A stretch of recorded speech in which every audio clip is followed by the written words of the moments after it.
जब आप इसको ट्रीट करोगे, the first reagent is carbon dioxide plus इसको आप सोडियम हाइड्रोक्साइड।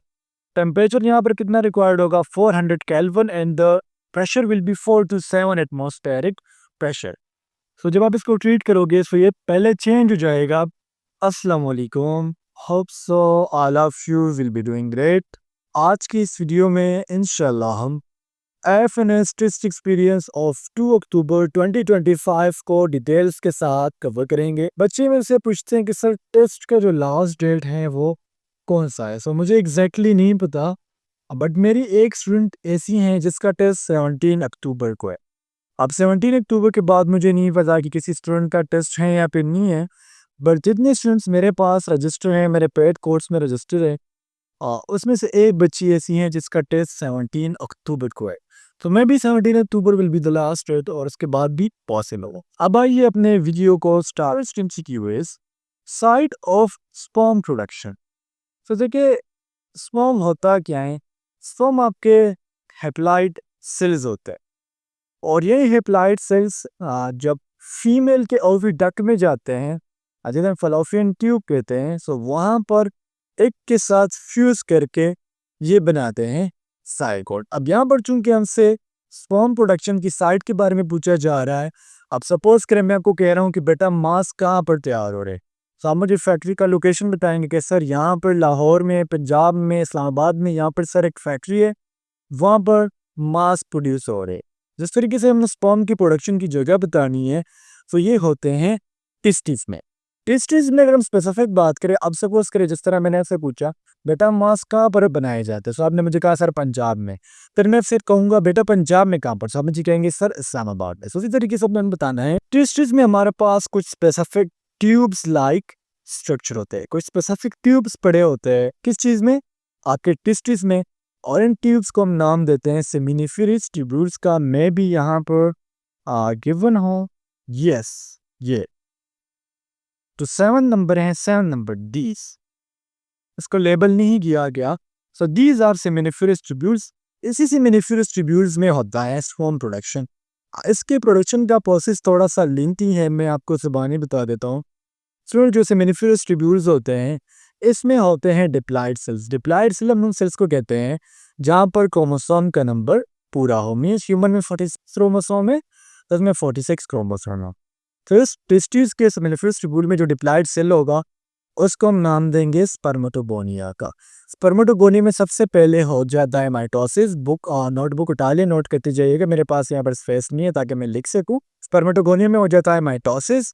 माइटोसिस से बन जाते हैं प्राइमरी स्पर्मेटोसाइट्स। प्राइमरी स्पर्मेटोसाइट्स भी क्या होंगे, वो भी डिप्लॉयड होंगे। फिर प्राइमरी स्पर्मेटोसाइट्स में हो जाता है मियोसिस 1, और मियोसिस 1 के बदले में बन जाते हैं सेकेंडरी स्पर्मेटोसाइट्स। फिर सेकेंडरी स्पर्मेटोसाइट्स में होगा मियोसिस 2, और उसके बदले में बनेंगे स्पर्मेटिड्स। अब स्पर्मेटिड्स से स्पर्म्स कैसे बनेंगे, ये एमसीक्यूज भी आ सकता है। तो जब स्पर्मेटिड्स में हो जाता है स्पर्मियोजेनेसिस, मैं यहाँ पर ये थोड़ा ज़रूरी है, मैं इसको लिख लेता हूँ। स्पर्मेटिड्स में क्या होगा, स्पर्मियोजेनेसिस। तो जब के स्पर्मेटिड्स है, it will B change into sperm. Ovary का काम क्या होता है, ओवरी का काम होता है कि बैक्टीरियल डीएनए इज लोकेटेड है। ये बैक्टीरिया का पूरा स्ट्रक्चर है। यहाँ पर हम बैक्टीरियल डीएनए को फाइंड आउट कर लेते हैं। So yes, this is your bacterial DNA जो आपको पर्पल कलर में नजर आ रहा है, और ये जिस जगह पर पड़ा हुआ है the region is known as nucleoid region. यहाँ पर जिस तरह लिखा भी गया है न्यूक्लियाइड, और ब्रैकेट में लिखा गया है डीएनए। मींस जो आपका डीएनए होगा it will be present into nucleoid. Nucleus जो है it is only found in eukaryotic cell. Bacteria में चूंकि ट्रू न्यूक्लियस नहीं है, तो उसकी जो जगह है जहां पर डीएनए पड़ी होती है, दैट्स व्हाई इसको हम न्यूक्लियोइड रीजन कहते हैं। Question number 3 is which tense is used, she will have completed the work by tomorrow. तो यहाँ पर अगर हम टेंस को देख ले, हम अपने माइंड से काम ले, तो इट्स मीन फ्यूचर की बात हो रही है। वो अपना काम कब कंप्लीट करेंगी, कल कंप्लीट करेंगी। मीन्स एक काम कंटिन्यूस भी हो रहा है, और कंप्लीट कब होगा, कल कंप्लीट होगा। सो इट्स मीन जो आपका टेंस है it is simple known as future perfect tense. Future perfect tense होता क्या है, यहाँ पर आप लोगों के लिए एक छोटी सी अनाउंसमेंट है। अगर आप हमारा पेड कोर्स ज्वाइन करना चाहती हैं, तो उसमें आपको कंप्लीट प्रिपरेशन की जाएंगी।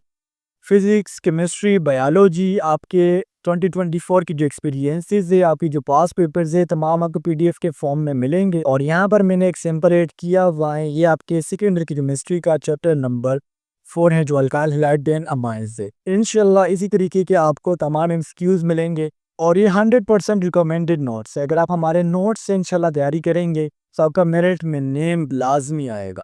तो अगर आप ये कोर्स ज्वाइन करना चाहती हैं तो आप मेरे व्हाट्सएप नंबर 0325564149, वो टेंस जो हमें एक एक्शन के बारे में बताता है जो फ्यूचर में क्या होगा, कंप्लीट होगा। इसलिए मैं आपको फॉर्मूला लिख के दे दूं फ्यूचर परफेक्ट टेंस के लिए। तो सबसे पहले हम लगाते हैं सब्जेक्ट, देन हम लगा लेते हैं well have,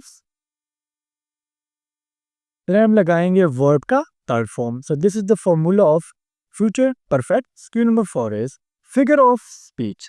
The flowers danced in the breeze. So I think so simile, personification, alliteration, metaphor.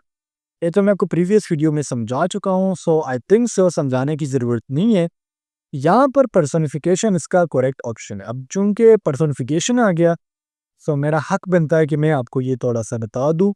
यहाँ पर देखिए पर्सोनिफिकेशन होता क्या है। पर्सोनिफिकेशन हम कहते हैं कि नॉन लिविंग थिंग्स को आप लिविंग थिंग्स के प्रॉपर्टीज दे। अब नॉन लिविंग थिंग यहाँ पर क्या है, फ्लावर्स नॉन लिविंग है ना। वैसे तो बोटानिकल टर्म्स में फ्लावर बिल्कुल जो जिंदा है, फोटोसिंथेसिस करते हैं, रेस्पिरेशन करते हैं, पॉलिनेशन करते हैं, बट यहाँ पर हम वो चीज़ें स्किप करेंगे। डेंस्ड, अब डेंस जो है ये प्रॉपर्टी है लिविंग थिंग्स की। जानवर भी नाचते हैं, इंसान भी नाचते हैं। तो हमने क्या किया हुआ है, जो डेंस्ड है, जो प्रॉपर्टी है इंसान की, वो हमने दी हुई है फ्लावर को। So that's why it is known as personification. Number 4 is figure of speech. He is as brave as a lion.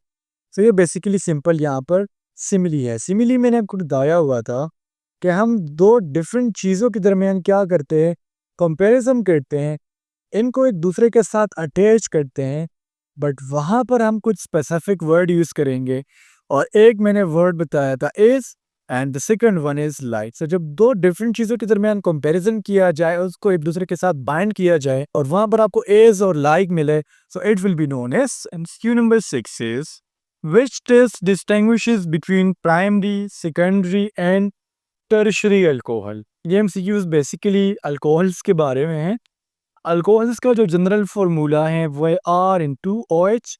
This is the general formula of alcohol. Means आपको अल्कोहल में कौन सा फंक्शनल ग्रुप मिलेगा, इसमें आपको मिलेगा hydroxyl functional group. अब let's suppose आपको एमसीक्यूज दिया गया है कि अगर आपने अल्कोहल को आइडेंटिफाई करना हो, primary, secondary and tertiary alcohol को, तो आप कौन सा टेस्ट यूज करेंगे। So the test will be Lucas test. Lucas test में बेसिकली कुछ रिएजेंट यूज किए जाते हैं और उन रिएजेंट्स को हम नाम देते हैं ल्यूकस रिएजेंट्स का।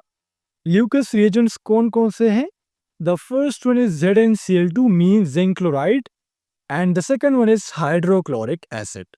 इसके अलावा अगर हम ऑप्शन ए की बात करें, टॉलरेंस टेस्ट, तो this is purely for aldehyde, Benedict's and Fehling solution. Means जो ऑप्शन ए है, सी है और डी है, these three tests are for aldehyde. Q number 7 is the main product of Cannizzaro reaction. So देखिए Cannizzaro reaction में आपको generally समझा देता हूँ। हम कहते हैं कि Cannizzaro reaction उन कंपाउंड्स में होगा जिसके पास अल्फा हाइड्रोजन ना हो। अल्फा हाइड्रोजन मैं आपको बार बार बता चुका हूँ। सपोज करें ये कोई फंक्शनल ग्रुप दिया गया है, तो इस फंक्शनल ग्रुप के साथ डायरेक्टली जो कार्बन अटैच होता है, this is your alpha carbon. और इस अल्फा कार्बन के साथ डायरेक्टली जो हाइड्रोजन अटैच हुआ होगा, it is known as alpha hydrogen. अब वो कंपाउंड्स जिसके पास अल्फा हाइड्रोजन नहीं होगा, उनमें Cannizzaro रिएक्शन होगा। Cannizzaro रिएक्शन के आपको जो प्रोडक्ट मिलता है वो होता है alcohol plus acid. Cannizzaro reaction में आप क्या करते हो, इसमें आप 2 एल्डिहाइड मॉलिक्यूल को आपस में ट्रीट करते हो। सो एक एल्डिहाइड मॉलिक्यूल ऑक्सीडाइज होकर उससे बन जाता है कार्बोक्सिलिक एसिड, और जो सेकंड एल्डिहाइड मॉलिक्यूल होगा वो रिड्यूस्ड होकर बना देता है alcohol. And Q number 8 is urea is produced in laboratory by blowing process. So वैसे तो साइंटिस्ट का कहना ये था कि ऑर्गेनिक कंपाउंड्स का इनऑर्गेनिक से बनाना ये कोई कॉन्सेप्ट नहीं था। शुरू में सिर्फ ये कहा जाता था कि ऑर्गेनिक कंपाउंड्स को ऑर्गेनिक कंपाउंड से ही बनाया जा सकता है। लाइक प्लांट्स ऑर्गेनिक हैं सो इससे आप ऑर्गेनिक चीज़ें बना सकते हो, एनिमल्स ऑर्गेनिक है सो इससे आप ऑर्गेनिक चीज़ें बना सकते हो। तो ये फर्स्ट मेथड था कि अमोनियम साइनाइड को हीट किया गया लैब में और इससे क्या बनाया गया, उससे बनाया गया यूरिया। पूरा रिएक्शन यहाँ पर दिया होगा, ठीक है। कार्बोनाइल क्लोराइड को आप हीट करते हो और जब आप इसको हीट करते हो तो इससे क्या बनेगा, इससे अमोनिया बनेगा। सो अमोनिया को लैब में फॉर द फर्स्ट टाइम बनाया गया था और किस चीज से बनाया गया था, इनऑर्गेनिक से। And skew number 9 is the number of structural isomers of C4H10O। तो यहाँ पर देखिए सबसे पहले आइसोमर को समझ ले। देखिए आइसोमर में होता क्या है, एक मॉलिक्यूल का जो जनरल फार्मूला है, जो मॉलिक्यूलर फार्मूला है वो सेम होगा, बट इसमें क्या होगा कि जो एटम्स होते हैं उसकी अरेंजमेंट डिफरेंट होती है। जिस तरह हमने कार्बन के एलोट्रोप्स देखे थे, हमने ग्रेफाइट देखा था, डायमंड देखा था, फलरनिस देखा था, देखिए वही कार्बन है बट उसमें क्या हुआ है, जो एटम्स है वो डिफरेंट है। तो यहाँ पर आइसोमर्स जो हमने C4H10 के बनाने हैं वो पॉसिबल 7 है। यहाँ पर देखिए फॉर्मूला वही है, C4H10O है, बट देखिए यहाँ पर अरेंजमेंट डिफरेंट है। सॉरी, यहाँ पर देख लिया अरेंजमेंट डिफरेंट है, सो एन ब्यूटेनल नाम दिया गया है। यहाँ पर देखिए ब्यूटेन 2 ओल नाम दिया गया है। सो इसके अकॉर्डिंग जब आप एटम्स के अरेंजमेंट को डिफरेंट करते हो सो वहाँ पर जो एटम होता है उसका फॉर्मूला कंप्लीटली चेंज हो जाता है and it is known as structural isomers. और ये जो फिनोमिना है जो इसको फॉलो कर रहा है, the phenomena is known as structural isomerism. MCQ number 10 is a body moving in a circle with constant speed has blank. तो यहाँ पर हमारे जहन में डायरेक्टली ये आंसर आएगा कि अगर स्पीड जो है वो कांस्टेंट है तो इट्स मीन जो आपकी वेलोसिटी होंगी वो भी कांस्टेंट होंगी, बट यहाँ पर ऐसा नहीं है। जो वेलोसिटी है वो चेंजिंग होंगी। अब मैं आपको बताता हूँ। देखिए सपोज करें ये मैंने एक सर्कल बनाया हुआ है, इस सर्कल में मैं कह रहा हूँ कि यहाँ पर कोई कार है। अब ये कार क्या कर रही है, ये कांस्टेंट स्पीड के साथ मूव कर रही है, बट देखिए यहाँ पर पहले गाड़ी का पोजीशन ये था, पोजीशन ए, कुछ देर बाद वो पोजीशन बी पर आ गई। मीन्स स्पीड तो कांस्टेंट है बट डायरेक्शन चेंज हो रहा है। और जो आपकी वेलोसिटी है ये स्पीड प्लस डायरेक्शन दोनों पर डिपेंड करता है। सो अगर स्पीड चेंज नहीं हो रहा तो डायरेक्शन चेंज हो रहा है। इट्स मीन जो आपकी वेलोसिटी होंगी ये कंटिन्यूसली क्या करेंगी, ये भी change. Question number 11 is surface tension is due to. So सबसे पहले हम यहाँ पर सरफेस टेंशन को देख लेते हैं। Let what is surface tension. So surface tension की डिफिनीशन क्या है। Surface tension is the tendency of liquid surface to shrink the minimum surface area due to cohesive forces। तो सबसे पहले आपको cohesive forces आनी चाहिए। इन्हें कहा, देखिए आप वाटर को देखते हो ना, वाटर एक ही मूवमेंट में फ्लो करते। आपने कभी नहीं देखा होगा कि वाटर का एक मॉलिक्यूल यहाँ पर है, एक मॉलिक्यूल यहाँ पर है, एक मॉलिक्यूल यहाँ पर है, बल्कि जो मॉलिक्यूल्स होते हैं ये आपस में इस तरह कनेक्ट हुए होते हैं। अब ये कौन सा फोर्स है जिन्होंने इस मॉलिक्यूल को, इन मॉलिक्यूल्स को आपस में बाइंड किया हुआ है। सो वो फोर्सेस जो टू मॉलिक्यूल्स को आपस में बाइंड करके रखे, इसको हम नाम देते हैं कोहेसिव फोर्सेस का। और सरफेस टेंशन ये वाटर की या फिर हम कह सकते हैं लिक्विड की वो टेंडेंसी है जिसके थ्रू ये अपने, सपोज करें मैंने कहा, इसको मैं एग्जांपल के थ्रू ही समझा सकता हूँ। मैंने कहा ये पे क्या, ये वाटर मॉलिक्यूल है। अब वाटर मॉलिक्यूल की ऐसी प्रॉपर्टी जो ऐसी टेंडेंसी शो करे कि कम से कम सरफेस को ऑक्युपाई करे, इसको हम नाम देंगे सरफेस टेंशन का। और सरफेस टेंशन किसी वाटर मॉलिक्यूल में, किसी लिक्विड में क्यों होता है, due to the cohesive forces. Question number 12 is the refractive index of glass is maximum 4। So refractive index होता है क्या, इंडेक्स सिंपल मींस कि मेजरमेंट में कितना चेंज आया है, जो उसका ओरिजिनल लेंथ था या जो उसकी ओरिजिनल वेव्स थी उसमें कितना चेंज आया। यहाँ पर देखिए आप जब रोशनी, सपोज करें आपने दीवार पर मारी है सो रोशनी सीधी जा रही है, बट अगर आप रोशनी को किस चीज में मार रहे हो, लाइट में मार रहे हो, सो ये जो लाइट होती है इसकी जो वेव होती है वो थोड़ा सा रिफ्रैक्ट हो जाती है। और इसी रिफ्रैक्शन को इंसिडेंट एंगल पर, इसको हम रिफ्रैक्टिव इंडेक्स कहते हैं। रिफ्रैक्टिव इंडेक्स किस चीज के बराबर है, इसे हम सिंपली एन से डिनोट करेंगे और ये हमारे पास speed in vacuum divided by speed in medium के बराबर है। रिफ्रैक्टिव इंडेक्स वायलेट के लिए सबसे ज्यादा है। और अगर आप सपोज करें एमसीक्यूज पूछ लिया जाए refractive index of glass is minimum 4, सो ये मिनिमम है रेड लाइट के लिए। MCQ number 13 is the SI unit of electric field is. So electric field होता क्या है, यहाँ पर हम देख लेते हैं, the electric field is the fundamental concept in physics representing the region around a charged object where electric forces can influence other charged particles. So देखिए, सपोज करें आपने कोई चार्ज रखा हुआ है, मैं कह रहा हूँ कि वो जो चार्ज है, द चार्ज इज प्रोटॉन, और उस पर कौन सा चार्ज है, उस पर पॉजिटिव चार्ज है। अब इस चार्ज के इर्द गिर्द आपको जो भी फील्ड नजर आता है, this is known as electric field. Let's take an example of magnet. Magnet आपने सपोज करें, यहाँ पर मैंने कहा कि एक मैग्नेट है।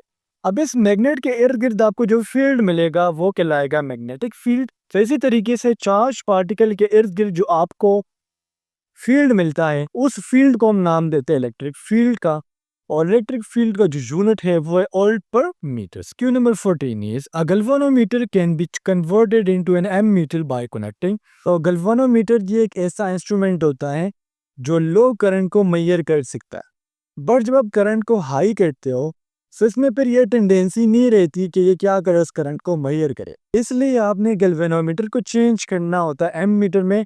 एमीटर एक ऐसा आला है जो ज्यादा से ज्यादा करंट को मेजर कर सकता है। दैट्स व्हाई हम कहते हैं कि current is measured by a device which is known as ammeter. और इसमें हम क्या करते हैं, लो रेजिस्टेंस को पैरेलल में लगाते हैं। अब इसका तरीका क्या है उसकी तरफ मैं नहीं जा रहा, बिकॉज फिर वीडियो लेंथी हो जाएंगी और आप कंफ्यूज जाएंगे।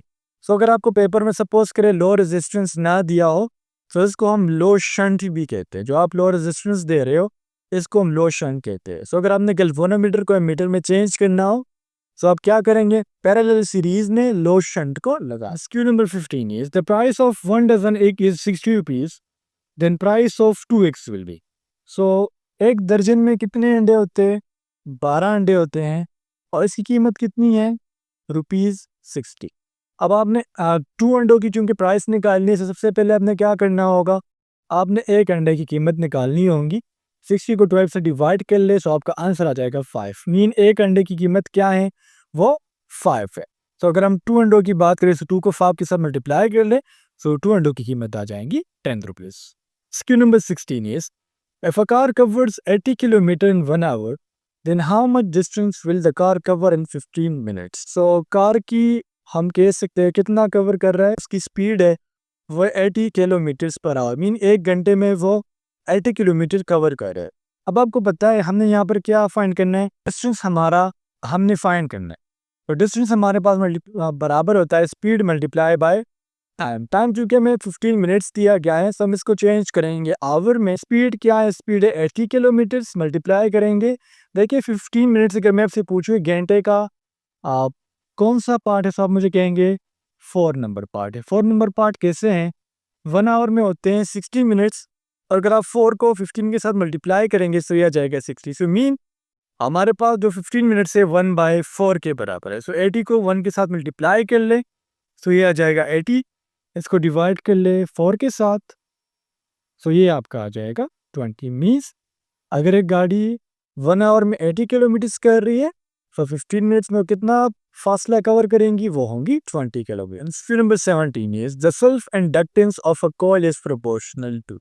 तो इसके लिए मैं आपको फॉर्मूला दे देता हूँ। इसका जो फॉर्मूला है वो L directly proportional to n square. n means the number of coils, number of turns in a coil, और you take a dot mu dot A divided by L. So यहाँ से हमें ये पता लगता है जो सेल्फ इंडक्टेंस है it is directly proportional to the number of coils या फिर द नंबर ऑफ टर्न्स। तो यहाँ पर हमारा करेक्ट ऑप्शन हो जाएगा option. Question number 18 is which reaction converts phenol into salicylic acid. So phenol क्या होता है, जब आपको बेंजीन रिंग के ऊपर एक हाइड्रोक्सिल ग्रुप मिल जाए so this is known as phenol. और फिनॉल को आप सैलिसाइलिक एसिड में कैसे कन्वर्ट कर सकते हो, जब आप इसको ट्रीट करोगे, the first reagent is carbon dioxide plus इसको आप सोडियम हाइड्रोक्साइड। टेम्परेचर यहाँ पर कितना रिक्वायर्ड होगा, 400 kelvin, and the pressure will be 4 to 7 atmospheric pressure. So जब आप इसको ट्रीट करोगे तो ये पहले चेंज हो जाएगा, सैलिसिल अल्डिहाइड कहते हैं, ठीक है, सैलिसिल अल्डिहाइड। फिर जब सैलिसिल अल्डिहाइड को एक हाइड्रोजन के साथ ट्रीट करोगे, मीन से आप किसी ऑक्सीडाइजिंग एजेंट के साथ ट्रीट करोगे तो ये कन्वर्ट हो जाएगा सैलिसाइलिक एसिड में। और इसके लिए जो मेथड यूज किया जाता है, the method is known as Reimer Tiemann reaction. Number 19 is reduction of nitrobenzene with Sn या फिर HCl hydrochloric acid gives. So nitrobenzene क्या है, जब आप बेंजीन रिंग के ऊपर N double bond O into O, इसको लगा लेते हो। So this is known as nitrobenzene. और नाइट्रोबेंजीन को जब आप प्रोड्यूस करते हो, ठीक है, रिड्यूस किस चीज़ के साथ करोगे? हाइड्रोक्लोरिक एसिड के साथ। तो इससे आपको जो प्रोडक्ट मिलेगा, the product will be aniline. So correct option हो जाएगा option B. Sequence of today's experience, when alkyl halide. Alkyl halide क्या है? R into X react with excess of ammonia. इसको आप अमोनिया के साथ ट्रीट कर रहे हो, the major product will be, और जो मेजर प्रोडक्ट होगा वो प्राइमरी अमाइन होगा। अब यहाँ पर सवाल ये पैदा होता है कि सर सेकेंडरी अमाइन क्यों नहीं प्रोड्यूस हो रहा, टर्शियरी अमाइन क्यों नहीं प्रोड्यूस हो रहा? तो देखिए आपने क्या किया हुआ है, एक R into X को लिया हुआ है। सो ये क्या होगा, ये बन जाएगा R into NH3। और जब R के NH3 के साथ सिर्फ एक अल्काइल ग्रुप मिले तो इसको हम नाम देते हैं क्या? Primary amine. अब अगर सपोज करें हम 2 अल्काइल हैलाइड के साथ ट्रीट करते, फिर ये ऐसे होता NHR into R, से फिर ये सेकेंडरी अमाइन होता। और अगर हम कहते X इज अल्काइल हैलाइड को आप एक अमोनिया के साथ ट्रीट कर रहे हो, फिर ये इस तरह बनता NR, यहाँ पर भी R, यहाँ पर भी R, फिर ये टर्शियरी अमाइन है। सो स्टूडेंट्स, ये था आप लोगों का आज का एक्सपीरियंस। उम्मीद करता हूँ आपको तमाम MCQs क्लियर हुए होंगे। इंशाल्लाह नेक्स्ट वीडियो में मिलते हैं। अल्लाह हाफिज़।